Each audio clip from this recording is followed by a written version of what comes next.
Greetings!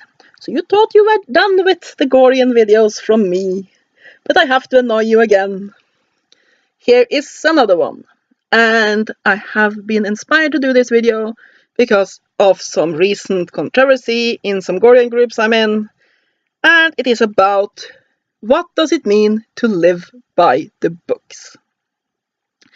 So, I think this started when one member of one of the groups I'm in decided to make her own group, which was just for Gorians living by the book. And this, of course, sparked the debate, what is it to live by the book? And when you look at the little comments, what you will notice is that there's a lot of definitions.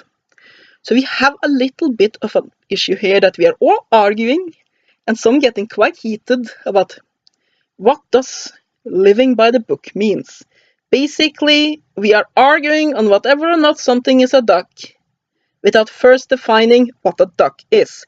And that, ladies and gentlemen, leads nowhere good. It's a little bit like the discussions in the BDSM community when we start to discuss what is a slave. Because, yeah, there isn't any unified idea of what it is. So only people can just basically argue their own definitions, and that is what usually then happens. People scream, but you don't fit in my definition, so you don't live by the book. And then another person says, yeah, but I live by the book and you don't fit my definition, so you don't live by the books. So yes, let's tackle this one. Now, of course, I am some random woman from Norway. I cannot sit here and dictate for you what living by the books means. I can, however, give you my own definition. And the reason why I'm doing this as a video is that it's simply, I have a lot to say, and I have dyslexia, and I'm lazy. Okay? So it's easier to talk to a camera than to write it all up. So let's get started. To me, living by the book is basically being a Gorian reconstructionist. Now let me explain what I mean by reconstructionist. I've gotten that word from a pagan perspective, where basically pagan reconstructionist is somebody who takes a pagan religion and try to, as much as possible, practice it as it was practiced back in the day. Let me try to explain the difference. Let's say you have a Wiccan who is worshipping the the ancient Greek gods. That person will usually not be a reconstructionist. You worship the gods, but you use modern neo-pagan rituals.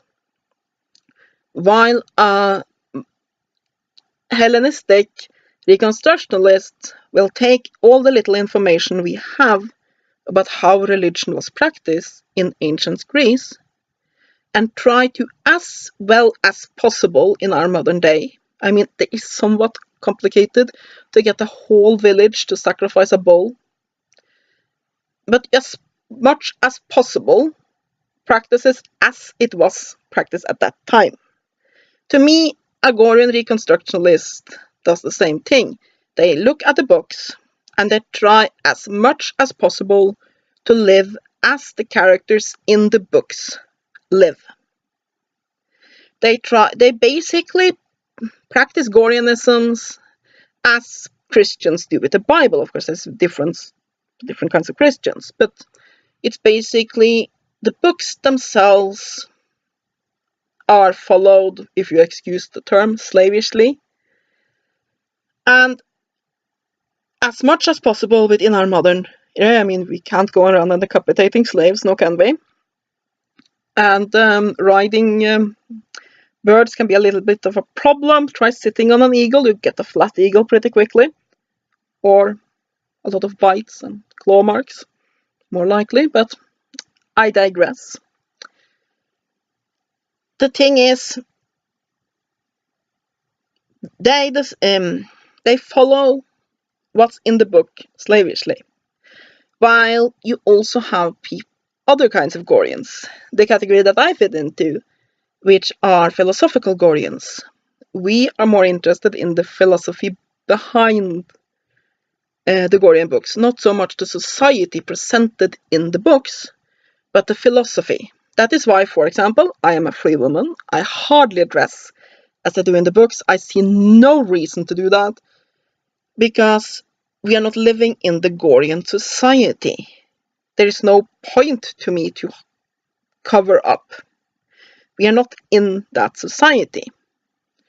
To me, instead, the way a free person dresses compared to a slave is that a free person, man or a woman, dress to please themselves, while a slave dresses to please his or her master.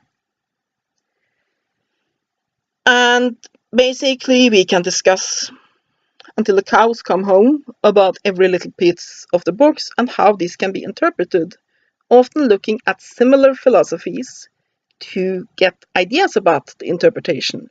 Philosophies like Nietzsche, Ayn Rand, the various older cultures like Roman, Greek, and Old Norse,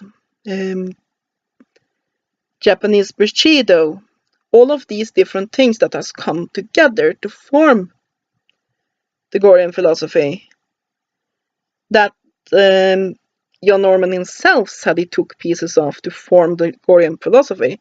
And we look at all of this as a whole to form a philosophy to live by, though we do not necessarily try to emulate how people in the books live.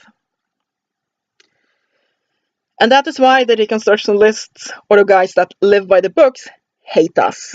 Because then you get people like fat gothic free women with spike collars walking around, and it makes heads explode. I mean it.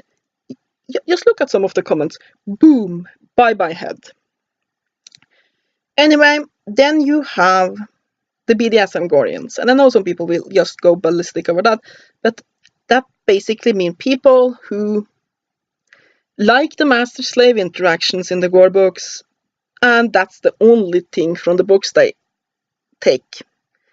And it varies how much they have taken from the books and not. Completely valid. I have no problem with them doing that. You do you. But yeah. So, to me, the problem with the idea of living by the books is that the books are also stories. And as such, first of all, you have world reduction. Second of all, you have a lot of elements in the books that definitely do not follow the philosophy. Let me take a couple of examples. For example, one of the big elements of Gorian philosophy is the idea of having a meritocracy. A meritocracy is a form of rule where those that have the most merit, those that are most skilled at something, are the one that gets the most credit. Those are the ones that rule. However, within most Gorian cities, it is considered to be extremely unlucky for somebody to rise above their station. So that if you have a low caste person that's really, really good leader, for them to rise to become leaders of the city is considered to be bad luck for the entire city. That is wrong, according to the philosophy, but within the superstitious Gorian society, that's the way they should be doing it. Another example is this quote that it's probably my most hated quote because it's so little understood. This idea that a woman is only free as long as a man wants it. Reconstructionist tends to take that literally. Just reading down the page, that's what the quote says. So any woman, if somebody with a penis comes along and says you're a slave, she's a slave. I didn't know that penises were that magical. They're magic ones.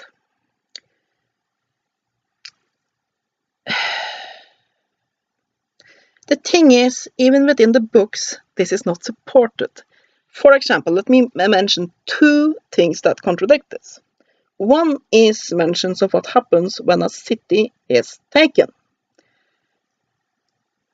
Usually then free women are enslaved because that's what Gorians do. They like to enslave people. It's their hobby. Anyway, however, some women refuse to be enslaved and would rather die. And it's mentioned that those were the true free women. The second is a section right after Eleanor escapes for the first time. Second time, I need to read that section anyway. She escapes and she finds a group of Panther girls.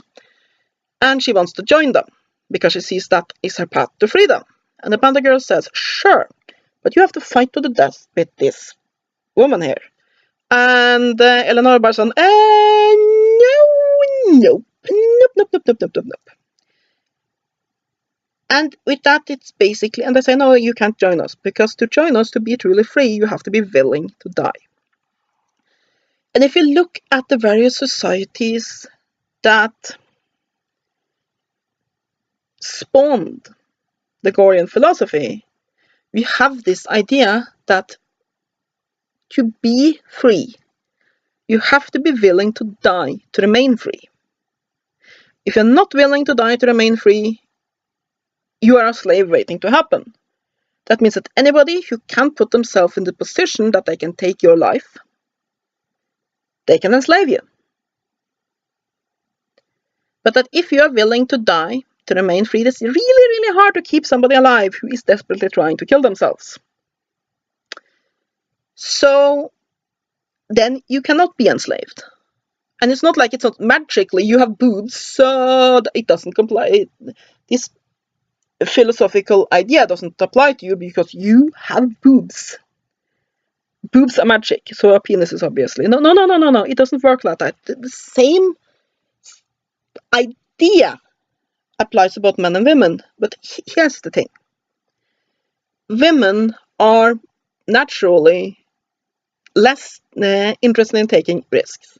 Women are more risk averse than men are.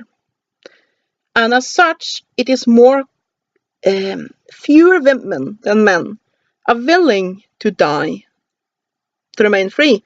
Now, don't get me wrong, a lot of men are not willing to die to remain free. That's why you have, through history, had male slaves. But it is more common for men to be willing to risk their lives or just simply take their lives to remain free than there is for women to be willing to do so. It is also far easier for a man to put a woman in a situation where she has to choose between slavery and death than it is for a woman to do the same with a man. Therefore, you have the quote, a woman is only free as long as a man allows it. A man wishes it, I think is the exact quote. Because it is simply A, easier for a man to put a woman in a situation where she has to choose between slavery and death, and B, it's far more common for a woman put in that situation to choose a comfortable slavery to death or being on the run and living in squalor. It is just simply more natural for women to make the choice of living in comfortable slavery than it is for a man. But that doesn't mean that the principle of freedom changes between men and women. And a philosopher gets that, while somebody who lives by the book tend to then say, but the book says. And I mean, that's fine enough. The problem is when it gets dangerous. And that is when you have situations like, I have had Gorean men threaten to come and kidnap me and force me into slavery. Because for some reason they want a fat Norwegian witch. But anyway, and I know quite a few other free women who has gotten this because they have this idea that I should then somehow just meet them at the door. Oh, hello ma'am, I have a penis and I want you to be my slave. And I should then just say, of course, you have a penis and you want it. Let me just put on a collar for you. Yeah. More of a problem, though, is this idea about branding. This is another example where reality doesn't match the books. The method described of branding in the books are the one used on cows. You know, moo. Yes? Yes. And the thing is, moo has hide, not skin. It's much thicker and can take a lot more damage than human skin can, which is a frail little thing. So, we then have the little issue that if you brand someone exactly as they say in the books, hold the brand in place for as long, and especially if you do something with a complicated brand like, for example, Adina, you at best get an ugly scar.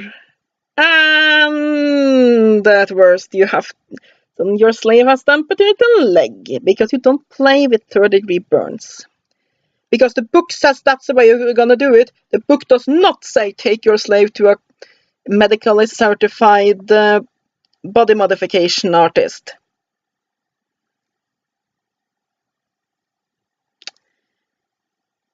Yes. So here's the thing. It's very easy to think that because I'm saying this, I'm against living by the book. I'm not, as long as it's done reasonably sensible. But yes, for definition, I would say that for me, living by the book is trying to live as close as what the society in the books says as possible in our modern world. You try to base your life on the society in the books and the direct quotes of the books.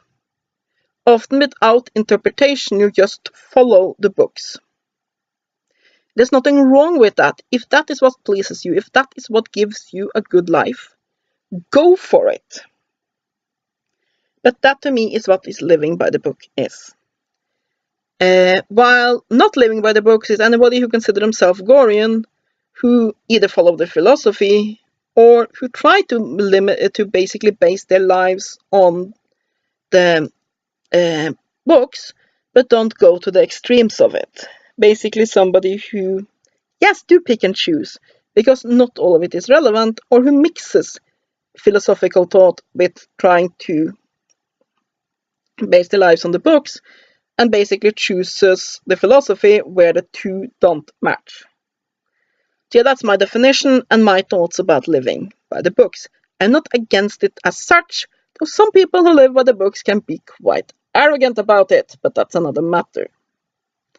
It's basically the same difference as a pagan reconstructionalist versus anybody who is inspired by the various philosophies or religious thoughts of old pagan religions. For example, my patron deities are Circe and Hermes from Greek mythology.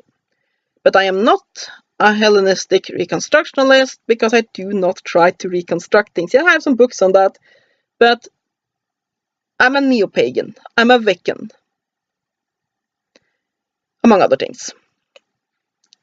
I am not basically trying to base my religious ideas solely around what we have of Greek religion, only adjusting it where I absolutely have to because modern times. So yeah, that's the difference.